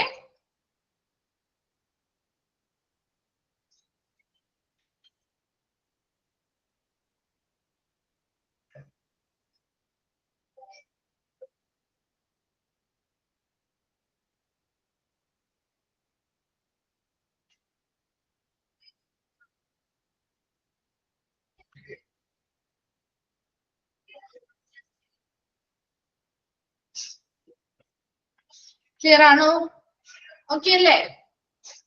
ഓക്കെ, നെക്സ്റ്റ് വൺ ആണ് പെർഫോമൻസ് അപ്രൈസൽ. പെർഫോമൻസ് അപ്രൈസൽ എന്ന് പറഞ്ഞാല് പ്രകടനം വിലയിരുത്തുകയാണ് കേട്ടോ. എംപ്ലോയീസിന്റെ പ്രകടനം, അല്ലെങ്കിൽ എംപ്ലോയീസിന്റെ ആണെന്നില്ല, ഒരു വർക്കുമായി ബന്ധപ്പെട്ട അവരുടെ പെർഫോമൻസ് വിലയിരുത്തുന്നതിനെ അല്ലെങ്കിൽ അവരുടെ പ്രകടനം വിലയിരുത്തുന്നതിനെയാണ് നമ്മൾ പെർഫോമൻസ് അപ്രൈസൽ എന്ന് പറയുന്നത്.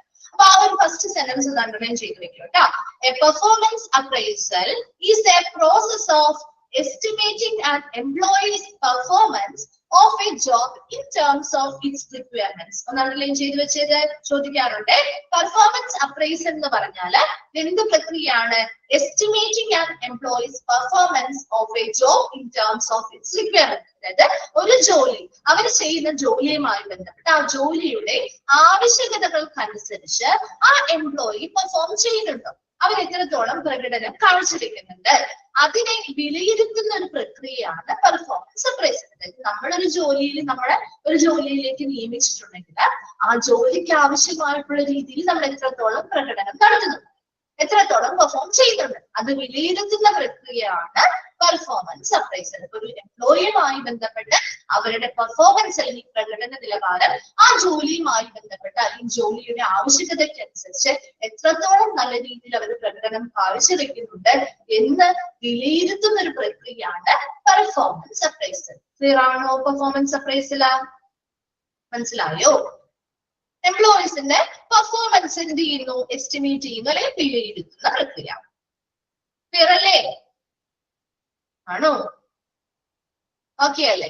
ഓക്കെ, ഇനി ഈ പെർഫോമൻസ് ഇവാലുവേഷൻ പ്രോസസ് അല്ലെങ്കിൽ അവരുടെ എംപ്ലോയീസിന്റെ പ്രകടനവുമായി ബന്ധപ്പെട്ട് വിലയിരുത്തൽ നടത്തുമ്പോൾ അതിൽ കുറച്ച് കാര്യങ്ങൾ ഉൾപ്പെടുന്നുണ്ട്. അതിൽ ഫസ്റ്റ് വണ്ണാണ് എസ്റ്റാബ്ലിഷ് പെർഫോമൻസ് സ്റ്റാൻഡേർഡ്സ്. അപ്പൊ ഇവിടെ നമുക്കൊരു പെർഫോമൻസ് വിലയിരുത്തൽ നടത്തണമെങ്കിൽ ആദ്യം തന്നെ അവരുടെ പെർഫോമൻസുമായി ബന്ധപ്പെട്ട് പ്രകടനവുമായി ബന്ധപ്പെട്ട കൃത്യമായ ഒരു സ്റ്റാൻഡേർഡ് അല്ലെങ്കിൽ ഒരു മാനദണ്ഡങ്ങൾ സ്ഥാപിക്കും. രണ്ടാമത്തത് convey performance expectation to the employees. അതായത് ഇപ്പൊ നമ്മളെ നിയമിക്കാണ്, അപ്പൊ നമ്മളോട് എംപ്ലോയേഴ്സ് എന്ത് പറയണം, ഞങ്ങളെ ഈ ഒരു ജോലിയിലേക്ക് നിങ്ങളെ നിയമിച്ചിരിക്കുന്നത് ഇങ്ങനെയുള്ള കാര്യങ്ങളൊക്കെയാണ് നിങ്ങളിൽ നിന്ന് ഞങ്ങൾ പ്രതീക്ഷിക്കുന്നത്. മനസ്സിലായോ? നമ്മളോട് അത് ഓൾറെഡി പറഞ്ഞു തരണമെന്ന് ആ എംപ്ലോയീസിന്റെ അടുത്ത് അല്ലെങ്കിൽ അവിടുത്തെ ജീവനക്കാരുടെ അടുത്ത് അവരെ നിയമിക്കുമ്പോൾ തന്നെ അല്ലെങ്കിൽ ആ ഒരു ജോലി ഇന്നതാണെന്ന് ഏൽപ്പിക്കുമ്പോൾ തന്നെ ഈ ജോലിയുമായി ബന്ധപ്പെട്ട് ഇന്ന രീതിയിലുള്ളൊരു പ്രതീക്ഷ, നിങ്ങൾ ഇന്ന രീതിയിലുള്ള പെർഫോമൻസ് കാഴ്ചവെക്കണം എന്നാണ് ഞങ്ങളുടെ പ്രതീക്ഷ. മനസ്സിലാവുന്നുണ്ടോ? അത് ആദ്യമേ തന്നെ അവിടുത്തെ എംപ്ലോയീസിനോട് പറഞ്ഞിരിക്കണം. ക്ലിയർ ആണോ? 2 പോയിന്റ്സാ പറഞ്ഞത്. ഫസ്റ്റ് വൺ എന്ന് പറയുന്നത് നമ്മളൊരു ഇവാലുവേഷൻ അല്ലെങ്കിൽ വിലയിരുത്തൽ നടത്തുമ്പോൾ അതിന് വേണ്ടിയിട്ട് അവരുടെ പെർഫോമൻസ് എങ്ങനെയായിരിക്കണം, ഏത് ലെവൽ ഓഫ് പെർഫോമൻസ് ആയിരിക്കണം, അതിന് വേണ്ടിയിട്ടുള്ള കൃത്യമായ പ്രകടനവുമായി ബന്ധപ്പെട്ട മാനദണ്ഡങ്ങൾ അല്ലെങ്കിൽ സ്റ്റാൻഡേർഡ്സ് സ്ഥാപിക്കാം. അത് ക്ലിയർ ആയോ? ആ ഫസ്റ്റ് പോയിന്റ് ക്ലിയർ ആണോ? ഓക്കെ ആണോ? ക്ലിയർ ചെയ്ത് പോയില്ലെങ്കിൽ നിങ്ങൾക്ക് ലാസ്റ്റ് ഡൗട്ട് വരുന്നതിന് വേണ്ടെന്ന് വിചാരിച്ചിട്ടാണ് മിസ് ഓരോന്ന് ചോദിക്കുന്നത്. ഓക്കെ. സെക്കൻഡ് വൺ എന്ന് പറയുന്നത് convey performance expectation to employees. ഇപ്പൊ അവിടുത്തെ തൊഴിലാളി അല്ലെങ്കിൽ അവിടുത്തെ തൊഴിൽ മുതലാളികള് അവരെന്ത് അല്ലെങ്കിൽ എംപ്ലോയർ എന്ത് വിചാരിക്കുന്നല്ല, തൊഴിലുടമയ്ക്ക് ഒരാളെ എടുക്കുമ്പോൾ ഒരു പ്രതീക്ഷ ഉണ്ടാവുമല്ലോ, അവരിങ്ങനെ നല്ല രീതിയിൽ പെർഫോം ചെയ്യണം എന്നൊരു പ്രതീക്ഷ ഉണ്ടാവില്ലേ? ഓരോ ജോലിയിലേക്കും എംപ്ലോയീസിനെ എടുക്കുമ്പോ ഉണ്ടാവോ? പ്രതീക്ഷ ഉണ്ടാവും അല്ലെ? ആ എക്സ്പെക്ടേഷൻ എന്താണ്, ഏത് രീതിയിലുള്ള പ്രകടനമാണ് ഇതിൽ നിന്ന് പ്രതീക്ഷിക്കുന്നത്, അതിനെ കുറിച്ച് കൃത്യമായിട്ട് അവിടെയുള്ള ജീവനക്കാരോട് പറഞ്ഞിരിക്കണം. മനസ്സിലായോ? രണ്ടാമത്തെ പോയിന്റ് ക്ലിയർ ആയോ? ഓക്കെ അല്ലേ? എന്താണ് പിന്നെയും ഒരു റിപ്ലൈ ഇല്ല. ഓക്കെ ആണോ? അല്ലെങ്കിൽ മിസ് ഒന്നുകൂടി പറഞ്ഞുതരാം. ഓക്കെ ആണ്. തേർഡ് വൺ ആണ് മെഷർ റിയൽ പെർഫോമൻസ്. ഇനി അവരുടെ യഥാർത്ഥത്തിലുള്ള അവരുടെ പെർഫോമൻസ് അല്ലെങ്കിൽ പ്രകടനം എത്രയാണെന്ന് നമ്മൾ മെഷർ ചെയ്യുന്നു അല്ലെങ്കിൽ അളക്കുന്നു. ഇത് ക്ലിയർ ആണല്ലോ? അവർ യഥാർത്ഥത്തിൽ അവരെങ്ങനെയാണ് പെർഫോം ചെയ്യുന്നത്, അവരുടെ ആ ഒരു പ്രകടനം നമ്മൾ എന്ത് ചെയ്യുന്നു, മെഷർ ചെയ്യുന്നു അല്ലെങ്കിൽ അളക്കുന്നു. അവരെങ്ങനെ പെർഫോം ചെയ്യുന്നു എന്ന് മനസ്സിലാക്കുന്നു. ക്ലിയർ അല്ലേ? ഇത് അതിനി പറയണ്ടല്ലോ, പ്രത്യേകമായിട്ട് പറയേണ്ട കാര്യമില്ലല്ലോ. അടുത്തതാണ് compare actual performance with standard. അപ്പൊ നമ്മൾ ആദ്യം പറഞ്ഞിരുന്നു പ്രകടനവുമായി ബന്ധപ്പെട്ട് ഒരു മാനദണ്ഡം അല്ലെങ്കിൽ സ്റ്റാൻഡേർഡ്സ് നിശ്ചയിക്കണം അല്ലെ? അപ്പൊ ഈ സ്റ്റാൻഡേർഡ്സ് വെച്ചുകൊണ്ട് ഇവരുടെ ആക്ച്വൽ പെർഫോമൻസ് എത്രയുണ്ടെന്ന് നോക്കാം. ഇവ തമ്മിൽ എന്ത് ചെയ്യുന്നു, താരതമ്യം ചെയ്യും. അപ്പൊ ഇവർ ആ ഒരു സ്റ്റാൻഡേർഡിനനുസരിച്ച് അല്ലെങ്കിൽ ആ കൃത്യമായ മാനദണ്ഡങ്ങൾക്ക് അനുസൃതമായിട്ട് ഇവർ പെർഫോം ചെയ്യുന്നുണ്ടോ, ആ സ്റ്റാൻഡേർഡിൽ കുറവ് ലെവലിലാണോ ഇവർ പെർഫോം ചെയ്തത്, അല്ലെങ്കിൽ ആ സ്റ്റാൻഡേർഡിന് മുകളിൽ ഇവർ യഥാർത്ഥത്തിൽ പ്രകടനം കാഴ്ചവെക്കുന്നുണ്ടോ എന്ന രീതിയിൽ നമുക്ക് കമ്പാരിസൺ അല്ലെങ്കിൽ ഒരു താരതമ്യം ചെയ്യാനാണ് അടുത്തതായിട്ട് ചെയ്യുന്നത്. അത് ക്ലിയർ ആയോ?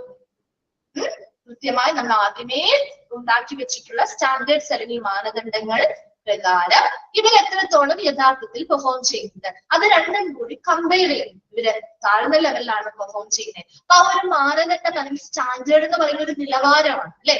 ആ നിലവാരത്തിൽ കുറവ് പെർഫോമൻസ് പോകാൻ പാടില്ല, മുകളിലേക്കാണ് പെർഫോമൻസ് പോകാൻ പാടുള്ളൂ. അപ്പൊ അത് തമ്മിൽ താരതമ്യം ചെയ്യുമ്പോൾ നമുക്ക് മനസ്സിലാവും അല്ലെ, ഏതൊക്കെ ഇടങ്ങളിലാണ് അവര് താഴ്ന്ന രീതിയിൽ പ്രകടനം വളരെ കുറവായിട്ട് ഫീൽ ചെയ്യുന്നത്, ഏതൊക്കെ ആളുകളിലാണ് നല്ല രീതിയിൽ സ്റ്റാൻഡേർഡിന് മുകളിലാണ് നല്ല ലെവൽ ഓഫ് പെർഫോമൻസ് കാഴ്ചവെക്കുന്നത് ആരാണ് നമുക്ക് മനസ്സിലാക്കാൻ പറ്റും. ക്ലിയർ അല്ലേ? ഓക്കെ ആണോ? അടുത്തത് discuss the appraisal with the employee. ഇങ്ങനെ വിലയിരുത്തൽ നടത്തി കഴിഞ്ഞ് അതുമായി ബന്ധപ്പെട്ട കാര്യങ്ങൾ അവിടുത്തെ ജീവനക്കാർക്കൂടെ തന്നെ എന്ത് ചെയ്യാം, ഡിസ്കസ് ചെയ്യുക, അവരോട് ചർച്ചകൾ നടത്തുക. കാരണം ഇപ്പോൾ നന്നായിട്ട് പെർഫോം ചെയ്യുന്ന അല്ലെങ്കിൽ വളരെ പുവറായിട്ട് പെർഫോം ചെയ്യുന്ന ഒരാളാണെന്ന് നമുക്ക് തോന്നുന്നുണ്ട്. പല കാര്യങ്ങളിലും അവർക്ക് പെർഫോമൻസുമായി ബന്ധപ്പെട്ട് അത്ര നല്ല രീതിയിലുള്ള വലിയ രീതിയിലുള്ള പെർഫോമൻസ് അവർ കാഴ്ചവെക്കുന്നില്ല എങ്കിൽ അവരോട് എന്ത് ചെയ്യുക, ഇങ്ങനെ നമ്മളെ വിലയിരുത്തി കഴിഞ്ഞപ്പോൾ ഞങ്ങൾക്ക് ഇങ്ങനെയുള്ള കാര്യങ്ങളാണ് മനസ്സിലാക്കുന്നത്, നിങ്ങൾ ഇന്ന ഏരിയയിലൊക്കെ നിങ്ങൾക്ക് കുറച്ചുകൂടി ഇംപ്രൂവ്മെന്റ്സ് വരുത്താറുണ്ട് എന്ന് അവിടുത്തെ എംപ്ലോയീസിനോട് എന്ത് ചെയ്യുക, ഡിസ്കസ് ചെയ്യുക അല്ലെങ്കിൽ അവരോട് ചർച്ച നടത്തുക. എന്നാൽ മാത്രമല്ലേ അവർക്ക് നല്ല രീതിയിൽ അടുത്ത പ്രാവശ്യം നന്നായിട്ട് പെർഫോം ചെയ്യാൻ പറ്റുള്ളൂ അല്ലേ? അല്ലാതെ അവരോട് മിണ്ടാതിരുന്നിട്ട് കാര്യമുണ്ടോ? ഇല്ല, അവർക്ക് അവരുടേതായിട്ടുള്ള ഏതൊക്കെ ഭാഗങ്ങളിലാണ് ഫോൾട്ട് വന്നിരിക്കുന്നത് അല്ലെങ്കിൽ ഏതൊക്കെ ഭാഗങ്ങളിലാണ് ഇംപ്രൂവ്മെന്റ്സ് വരുന്നത് അവരോട് എന്ത് ചെയ്യുന്നു, പറഞ്ഞു കൊടുക്കുന്നു. മനസ്സിലായോ?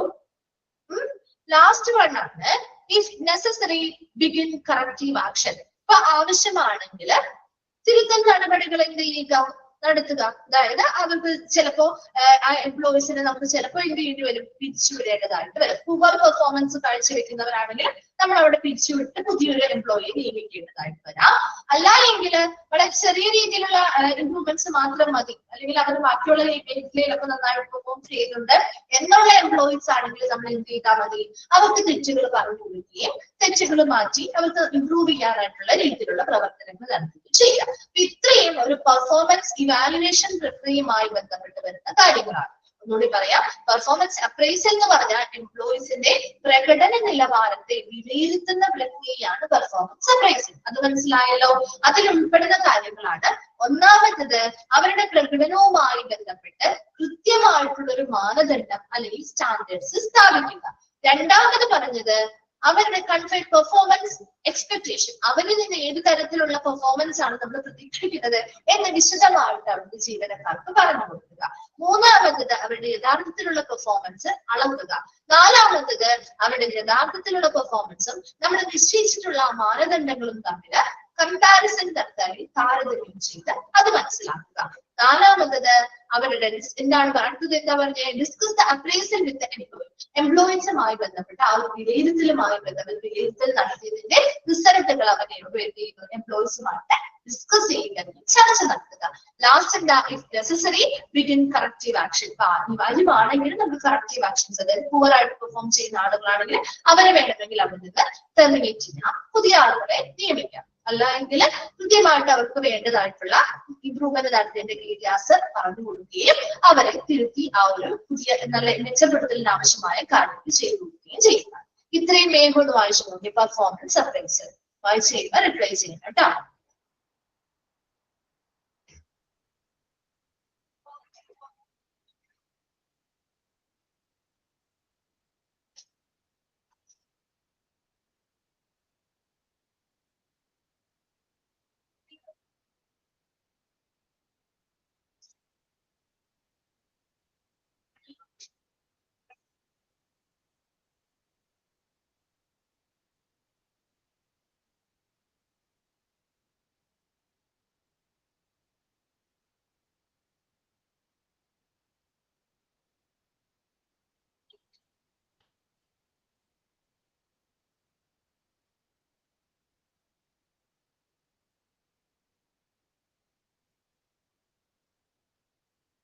ഓക്കെ അല്ലേ?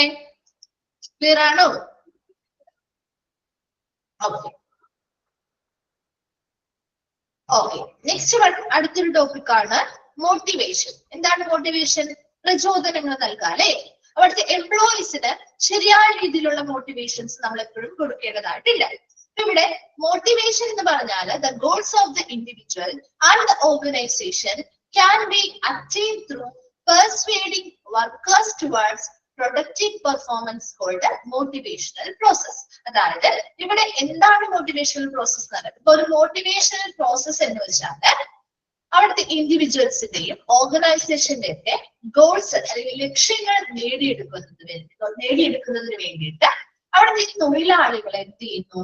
പെർസ്വേഡിംഗ് വർക്കേഴ്സ്, തൊഴിലാളികളെ അതായത് നല്ല പ്രൊഡക്റ്റീവ് പെർഫോമൻസ് കാഴ്ചവെക്കാൻ അല്ലെങ്കിൽ ഒരു നല്ല ഉൽപാദനക്ഷമമായിട്ടുള്ള ഒരു പ്രകടനം കാഴ്ചവെക്കാനായിട്ട് അവിടുത്തെ എംപ്ലോയീസിനെ പ്രേരിപ്പിക്കുന്ന ഒരു പ്രക്രിയയാണ് മോട്ടിവേഷൻ പ്രക്രിയ എന്ന് പറയുന്നത്. മനസ്സിലായോ? ഒരു മോട്ടിവേഷൻ കൊടുക്കുക അല്ലെങ്കിൽ മോട്ടിവേഷൻ പ്രക്രിയ എന്ന് പറഞ്ഞാൽ ഒരു പ്രചോദനം നൽകുക എന്ന് പറഞ്ഞാൽ അവിടുത്തെ എംപ്ലോയീസിനെ എന്ത് ചെയ്യുന്നു? ആ ഒരു ഓർഗനൈസേഷന്റെ ആയിക്കോട്ടെ അവരുടെ ഇൻഡിവിജ്വൽ ആയിട്ട് വ്യക്തിപരമായിട്ടുള്ള ലക്ഷ്യങ്ങൾ അല്ലെങ്കിൽ ഗോൾസ് നേടിയെടുക്കണമെങ്കിൽ അവരെങ്ങനെ പെർഫോം ചെയ്യണം?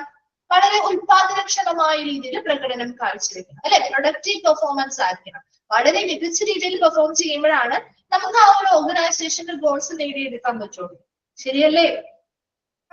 അങ്ങനെ ആ ഒരു ഓർഗനൈസേഷന്റെ ഗോൾസ് അതായത് നന്നായിട്ട് പെർഫോം ചെയ്ത് ആ ആ ഓർഗനൈസേഷന്റെ ഗോൾസ് നേടിയെടുക്കുന്നതിന് വേണ്ടി അവർക്ക് നൽകുന്ന ഒരു പ്രേരണ അല്ലെങ്കിൽ അവർക്ക് നൽകുന്ന ഒരു പ്രചോദനമാണ് ശരിക്കും മോട്ടിവേഷൻ പ്രക്രിയ എന്ന് പറയുന്നത്. മനസ്സിലായോ? പല പല മോട്ടിവേഷൻസ് നമുക്ക് കൊടുക്കാം. അതായത് ഇപ്പൊ നിങ്ങൾ പറയാം, ഒരു ഓർഗനൈസേഷനിൽ നമ്മൾ വർക്ക് ചെയ്യുന്ന ഓർഗനൈസേഷനിൽ നമ്മളോട് പറയാണ്, നിങ്ങൾ നന്നായിട്ട് വർക്ക് ചെയ്യുന്ന നിങ്ങളിൽ ഒരാൾക്ക് നമ്മളൊരു പ്രൊമോഷൻസ് നൽകും എന്ന് പറയുകയാണെങ്കിൽ അത് അവർക്ക് കിട്ടുന്ന ഒരു മോട്ടിവേഷൻ അല്ലേ? ഇതിനുള്ള മോട്ടിവേഷൻ ആണ്. നന്നായിട്ട് പെർഫോം ചെയ്യാനായിട്ടുള്ള ഒരു മോട്ടിവേഷൻ ആണ് അല്ലെ? അപ്പൊ നമ്മളാണെങ്കിലും എന്ത് ചെയ്യും? ഞാൻ നന്നായിട്ട് വർക്ക് ചെയ്താല് എനിക്ക് ആ പ്രൊമോഷൻ കിട്ടും. ശരിയല്ലേ? ആ ഒരു പ്രചോദനം നമ്മുടെ ഉള്ളിലേക്ക് വരില്ലേ? വരുമോ? ആ ഒരു ഇൻസ്പിറേഷൻ നമ്മുടെ ഉള്ളിലേക്ക് വരും അല്ലെ? അപ്പൊ നമ്മൾ എന്ത് ചെയ്യും? നമ്മൾ മാത്രമല്ല, ഗ്രൂപ്പിലുള്ള എല്ലാവരും ആ പ്രൊമോഷന് വേണ്ടിയിട്ട് നന്നായിട്ട് പെർഫോം ചെയ്യും. അതിനനുസരിച്ച് ആ ഒരു ഓർഗനൈസേഷന്റെ ഗോൾസ് അല്ലെങ്കിൽ നമ്മുടെ ലക്ഷ്യങ്ങൾ പൂർത്തിയാക്കാനായിട്ട് ശ്രമിക്കുകയും ചെയ്യും. അപ്പൊ അങ്ങനെ എംപ്ലോയീസ് നല്ല രീതിയിൽ വളരെ പ്രൊഡക്റ്റീവ് ആയിട്ട് പെർഫോം ചെയ്യുന്നതിന് വേണ്ടി അതിലൂടെ ആ ഓർഗനൈസേഷന്റെ ഗോൾസ് അല്ലെങ്കിൽ ലക്ഷ്യങ്ങൾ നേടിയെടുക്കുന്നതിന് വേണ്ടി എംപ്ലോയീസിനെ പ്രേരിപ്പിക്കുന്ന ഒരു പ്രക്രിയയാണ് മോട്ടിവേഷൻ പ്രോസസ് എന്ന് പറയുന്നത്. ക്ലിയർ ആണോ? മനസ്സിലായോ? എന്താണ് മോട്ടിവേഷൻ പ്രോസസ് എന്ന് വ്യക്തമായോ? Okay. Then it attracts and begins action and also acts as a factor in the continuation of activity until objectives have been attained. അതായത് ഇങ്ങനെ ഒരു മോട്ടിവേഷൻ കൊടുക്കുമ്പോൾ നമ്മൾ സ്വാഭാവികമായിട്ടും അതിൽ അട്രാക്റ്റഡ് ആവും അല്ലെ? ഇപ്പൊ ഒരു എന്താണ് ഒരു പ്രൊമോഷൻ തരാം എന്ന് പറയുമ്പോൾ ആ ഗ്രൂപ്പിലുള്ള എല്ലാവരും അതിൽ ആകർഷകരാവുന്നില്ലേ? ഉണ്ടോ? ആർക്കെങ്കിലും പ്രൊമോഷൻ വേണ്ടാന്ന് പറയോ? എല്ലാവരും അതിൽ ആകൃഷ്ടരാണ് അല്ലെ? And it begins attraction, then begins action and also acts as a factor. അപ്പൊ ഇങ്ങനെ ഒരു ആകർഷണം തോന്നുമ്പോൾ നമ്മൾ സ്വാഭാവികമായിട്ടും അതിനനുസരിച്ച് എന്ത് ചെയ്യും? പ്രവർത്തിക്കും അല്ലെ?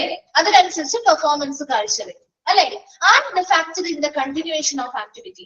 അതുപോലെ തന്നെ ആ ഒരു ലക്ഷ്യം അല്ലെങ്കിൽ ആ ഒരു ഒബ്ജക്റ്റീവ്സ് നേടിയെടുക്കുന്നത് വരെ, ആ ഒരു ലക്ഷ്യം നേടിയെടുക്കുന്നത് വരെ നമ്മൾ ആ ഒരു പ്രവർത്തനം തുടരുകയും ചെയ്യും. അപ്പൊ ആ ഒരു തുടർച്ച, ആ ഒരു പ്രവർത്തനങ്ങളുടെ തുടർച്ചയ്ക്ക് വേണ്ടിയിട്ടും ഒരു പ്രധാന ഘടകമായിട്ട് മോട്ടിവേഷൻ എന്ത് ചെയ്യുന്നുണ്ട്? പ്രവർത്തിക്കുന്നുണ്ട്. അപ്പൊ ആ ഒരു ലക്ഷ്യം നേടിയെടുക്കുന്നത് വരെ നമുക്ക് ആ ഒരു പ്രവർത്തനങ്ങൾ കണ്ടിന്യൂ ചെയ്ത് നമ്മൾ എന്ത് ചെയ്യും അല്ലെ? ഒരു പ്രൊമോഷൻ കിട്ടണമെങ്കിൽ നമ്മൾ ആ ഒരു ഗോൾ നേടിയെടുക്കണം, ലക്ഷ്യം നേടിയെടുത്താൽ മാത്രമേ നമുക്ക് ആ ഒരു പ്രൊമോഷൻ കിട്ടൂ. അല്ലെങ്കിൽ അവരിപ്പോ തന്നിരിക്കുന്ന ടാസ്ക് നമ്മൾ പൂർത്തിയാക്കിയാൽ മാത്രമേ പ്രൊമോഷൻ കിട്ടുള്ളൂ അല്ലെ? അപ്പൊ നമ്മൾ എന്ത് ചെയ്യും? തുടർച്ചയായിട്ട് നമുക്ക് അതിൽ എന്ത് ചെയ്യുന്നു? കണ്ടിന്യൂസ് ആയിട്ട് നമുക്ക് ആ ഒരു നിമിഷം, ഒരു കുറച്ച് നേരത്തേക്ക് മാത്രമല്ല ആ ഒരു പ്രചോദനം നൽകുന്നത്, മറിച്ച് എങ്ങനെയാ ആ ഒരു ആക്ടിവിറ്റി തുടർന്നു പോയി ആ ഒരു ലക്ഷ്യം നേടിയെടുക്കുന്നത് വരെ ഒരു ഘടകമായിട്ട് നമുക്ക് ഈ ഒരു പ്രേരണ നൽകുന്ന ഒരു ഘടകമായിട്ട് ഈ ഒരു മോട്ടിവേഷൻ നമുക്ക് കാണാവുന്നതാണ്. ക്ലിയർ ആണോ? ഇത് മനസ്സിലായോ? മോട്ടിവേഷനെ കുറിച്ച് രണ്ട് കാര്യങ്ങളെ മാത്രമേ പറഞ്ഞിട്ടുള്ളൂ. മോട്ടിവേഷൻ എന്ന് പറഞ്ഞാൽ ഒരു വ്യക്തിക്കുള്ള ഒരു പ്രചോദനം നൽകുന്ന പ്രക്രിയയാണ്. അവിടെ നമ്മുടെ ഓർഗനൈസേഷന്റെ ഗോൾസ് നേടിയെടുക്കണമെങ്കിൽ അവിടുത്തെ എംപ്ലോയീസ് നന്നായിട്ട് പെർഫോം ചെയ്യണം. അങ്ങനെ എംപ്ലോയീസ് നന്നായിട്ട് പെർഫോം ചെയ്യുന്നതിന് വേണ്ടിയിട്ട് അവർക്ക് ഒരു പ്രേരണ അല്ലെങ്കിൽ അവരെ പ്രേരിപ്പിക്കുന്ന ഒരു ഘടകമാണ് മോട്ടിവേഷൻ അല്ലെങ്കിൽ പ്രചോദനം നൽകുക എന്നുള്ളത്. പല രീതിയിൽ നമുക്ക് മോട്ടിവേഷൻസ് കൊടുക്കാം. അപ്പൊ അങ്ങനെ നമ്മൾ മോട്ടിവേഷൻസ് കൊടുക്കുമ്പോൾ അത് അവർ ആ ഒരു ലക്ഷ്യം നേടിയെടുക്കുന്നത് വരെ ആ ഒരു പ്രവർത്തനങ്ങൾ അവർ എന്ത് ചെയ്യുന്നു? തുടർന്ന് പോയിക്കൊണ്ടേയിരിക്കും. ക്ലിയർ അല്ലേ? അപ്പൊ പല രീതിയിൽ മോട്ടിവേഷൻസ് കൊടുക്കാലോ. ഏതൊക്കെ രീതിയിൽ കൊടുക്കാം നമുക്ക്? പറഞ്ഞേ, നിങ്ങള് അറിയാവുന്ന കാര്യങ്ങൾ പറഞ്ഞേ. ഏതൊക്കെ രീതിയിൽ നമുക്ക് മോട്ടിവേഷൻസ് കൊടുക്കാം? എന്തൊക്കെ രീതിയിൽ നമുക്ക് എംപ്ലോയീസിനെ പ്രചോദനം ചെയ്യാം? കുറച്ച് ഓഫേഴ്സ് ഒക്കെ കൊടുക്കാം അല്ലെ? ഇപ്പൊ മിസ് പറഞ്ഞ പോലെ പ്രൊമോഷൻസ്, ഇൻസെന്റീവ്സ്, അങ്ങനെയുള്ള ഓഫേഴ്സ് കൊടുക്കാം അല്ലെ? വേറെ എന്തൊക്കെ ചെയ്യാം? എന്തൊക്കെ കിട്ടുമ്പോഴാണ് നിങ്ങളൊന്ന് മോട്ടിവേറ്റഡ് ആവുന്നത്? നിങ്ങളൊരു ജീവനക്കാരനാണെങ്കിൽ എന്തൊക്കെ കാര്യങ്ങൾ കിട്ടുമ്പോഴായിരിക്കും നിങ്ങൾക്ക് കുറച്ചുകൂടി ജോലി നന്നായിട്ട് ചെയ്യാനായിട്ട് പ്രചോദനം കിട്ടുക? എന്തൊക്കെയായിരിക്കും? Very good. സാലറി കൂട്ടിത്തരുമ്പോ അല്ലെ? സാലറിയിൽ ഇൻക്രിമെന്റ് ഉണ്ടാവുമ്പോ, ബോണസുകൾ കിട്ടുമ്പോ, ശരിയാണ്. അതുപോലെ തന്നെ നമുക്ക് ലീവ് ഒക്കെ കിട്ടുകയാണെങ്കിൽ ലീവ് വിത്ത് പേ അല്ലെ? നമ്മൾ ലീവ് എടുക്കുകയാണെങ്കിൽ ഇപ്പൊ 1, 2, 3 ദിവസം ഒരു മാസത്തിൽ ലീവ് നമുക്ക് അനുവദിക്കുകയാണ്. അവിടെ നമ്മൾ സാലറി കട്ട് ചെയ്യുന്നില്ല. നമുക്ക് ആ സാലറിയോട് കൂടിയുള്ള ലീവുകൾ അനുവദിക്കുമ്പോ അല്ലെ, അതുപോലെ ഇപ്പൊ നമുക്ക് ഇപ്പൊ മിക്ക സ്ഥാപനങ്ങളിലും PSA PF അങ്ങനെയുള്ള കാര്യങ്ങളൊക്കെ ഉണ്ടല്ലോ. അപ്പൊ നമുക്ക് എന്തെങ്കിലും ഇപ്പൊ മെഡിസിൻസ് അല്ലെങ്കിൽ എന്താണ് നമ്മുടെ ഹെൽത്ത് റിലേറ്റഡ് ആയിട്ടുള്ള എന്തെങ്കിലും പ്രോബ്ലംസോ കാര്യങ്ങളോ വന്നാല് അതുമായി ബന്ധപ്പെട്ട് നമ്മൾ ചിലവാക്കുന്ന തുകകള് ആ ഒരു കമ്പനി നമുക്ക് തിരികെ തരികയാണെങ്കിൽ അങ്ങനെ വരുമ്പോഴും നമുക്ക് ആ ഒരു നല്ലൊരു റീഎൻഫോഴ്സ്മെന്റ് അല്ലെങ്കിൽ നമുക്ക് നല്ലൊരു മോട്ടിവേഷനാണ് തരുന്നത് അല്ലെ. അപ്പൊ നമ്മൾ എന്ത് ചെയ്യും, നമുക്ക് ഇങ്ങനെയുള്ള കാര്യങ്ങളൊക്കെ ഈ ഒരു മാസം നമ്മൾ നന്നായിട്ട് വർക്ക് ചെയ്ത് നമുക്ക് സാലറി കൂട്ടി കിട്ടും. അങ്ങനെയാണെങ്കിൽ നമ്മൾ നന്നായിട്ട് വർക്ക് ചെയ്യും, ശരിയല്ലേ? അപ്പൊ നമുക്ക് യാതൊരുവിധ ബുദ്ധിമുട്ടൊന്നും ഉണ്ടാവില്ല അല്ലെ, നമ്മൾ നന്നായിട്ട് വർക്ക് ചെയ്യും. അപ്പൊ അങ്ങനെ ഓരോ കാര്യങ്ങൾ അത് പണവുമായി ബന്ധപ്പെട്ട കാര്യങ്ങളാണ് നമ്മൾ ഇത് പറഞ്ഞത് അല്ലെ. ഫിനാൻഷ്യൽ മോട്ടിവേറ്റേഴ്സ് ആണ് ഇവയൊക്കെ. ഇനി നോൺ ഫിനാൻഷ്യൽ മോട്ടിവേറ്റേഴ്സ് എന്ന് പറയുമ്പോൾ എന്തെങ്കിലും വരും എന്ന് പറഞ്ഞു നോക്കി. നോൺ ഫിനാൻഷ്യൽ പണം അല്ലാതെ ഇത് നമ്മളിപ്പോ പറഞ്ഞ പണവുമായി ബന്ധപ്പെട്ടല്ലേ, അല്ലാതെ നമുക്ക് എന്തൊക്കെ മോട്ടിവേഷൻസ് കിട്ടാം? അവാർഡുകൾ, സപ്പോർട്ടീവ് ഹെഡുകൾ ഉണ്ടാവാം, പിന്നെ പ്രൊമോഷൻസ് കിട്ടാം, അല്ലെങ്കിൽ ഇപ്പൊ നമുക്ക് എന്തെങ്കിലും അവാർഡുകളൊക്കെ കിട്ടും. ഇപ്പൊ ഒരു മാസത്തെ ചില കമ്പനികളൊക്കെ ഇല്ലേ, ഒരു മാസത്തെ ബെസ്റ്റ് പെർഫോമർ ആരാണെന്ന് തിരഞ്ഞെടുക്കുന്നത് ഇല്ലേ, കണ്ടിട്ടില്ലേ നിങ്ങള്? അങ്ങനെ അതെ, കോമ്പറ്റീഷൻ ഒക്കെ. അപ്പൊ അങ്ങനെയുള്ള ബെസ്റ്റ് പെർഫോമേഴ്സിനെ തിരഞ്ഞെടുക്കുക, അവാർഡുകൾ കൊടുക്കുക, അതുപോലെ അവരുടെ സ്റ്റാറ്റസ് അല്ലെങ്കിൽ പദവികൾ ഉയർത്തിക്കൊണ്ടുവരിക, ഇതൊക്കെ അവർക്ക് കിട്ടുന്ന നോൺ ഫിനാൻഷ്യൽ മോട്ടിവേറ്റേഴ്സ് ആണ്. ഈ മോട്ടിവേഷൻ മനസ്സിലായോ? അപ്പൊ അതൊക്കെ നമുക്ക് നെക്സ്റ്റ് ക്ലാസ്സിൽ ഡീറ്റെയിൽ ആയിട്ട് പറയാം. ടെക്നിക്സുകൾ കുറച്ചധികം പറയാനുണ്ട്. ഒബ്ജക്റ്റീവ്സ് ആണ് നമ്മൾ സ്റ്റാർട്ട് ചെയ്താൽ ഇപ്പൊ തീരില്ല, അത് കുറച്ച് കാര്യങ്ങൾ അതിൽ പറയാറുണ്ട്. അപ്പൊ അതൊന്ന് മനസ്സിലാക്കി എടുത്തു കഴിഞ്ഞാൽ നമുക്ക് ഈ ഒരു കുറച്ച് ഭാഗം കൂടി ഇതിലുണ്ട്, അത് ഓരോന്നും നമുക്ക് ഡീറ്റെയിൽ ആയിട്ട് പറയാനുള്ളതാണ് കേട്ടോ. അപ്പൊ അതുകൊണ്ട് തന്നെ നമുക്ക് പെട്ടെന്ന് തീർക്കാൻ പറ്റില്ല. അപ്പൊ അതുകൊണ്ട് അടുത്ത ക്ലാസ്സിൽ മിസ് എടുക്കുള്ളൂ. അപ്പൊ നെക്സ്റ്റ് ക്ലാസ്സിൽ വരുമ്പോൾ മോട്ടിവേഷൻ വരെയും വായിച്ചിട്ട് വരാം. ഡൗട്ട്സും കാര്യങ്ങളും ചോദിക്കാം കേട്ടോ. Thank you.